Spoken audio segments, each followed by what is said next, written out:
நான் வந்துட்டுக்கிறேண்ணா, bus late ஆயிடுச்சுண்ணா. வேற எதுவும் இல்லை, நான் வந்துடுறேண்ணா. 5 நிமிஷத்துல வந்துடுறேன்.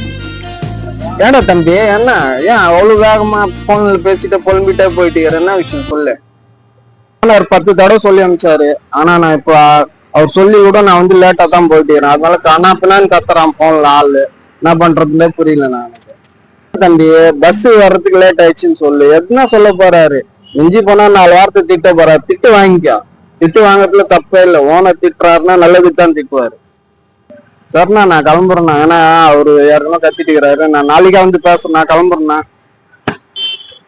சொல்ல போறாருன்னு தெரியல. எங்க ஓனர் புரிய மாட்டேங்குது. என்ன பேச போறாரு, என்ன பேச போறாரு. ஆனா மேல போடுறதுக்கு வந்தியா வேலைக்கு? நேத்தெல்லாம் அவ்வளவு தடவை 100 தடவை உனக்கு சொல்லி அனுப்புவேன். போன்லயும் நைட்டும் சொன்னேன் கொஞ்சம் வெளியே போகணுண்டான்ட்டு. பார்த்தா நீ உன் இஷ்டத்துக்கு நீ வேலைக்கு வந்தா நான் வேலைக்கு சேர்த்துக்க முடியுமா? டைம் என்ன தெரியுமா? இப்ப டைம் பாடுற முன்ன வேலைக்கு வர டைம் ஆடா இது. இல்லண்ணா, கொஞ்சம் லேட் ஆயிடுச்சுண்ணா. இதுக்கு மேல அந்த மாதிரி பண்ண மாட்டேண்ணா. இந்த ஒரு தடவை ஒரே ஒரு சான்ஸ் கொடுண்ணா, போதும்ண்ணா. ஏய், நான் 100 தடவை சொல்லிட்டேன்டா உனக்கு.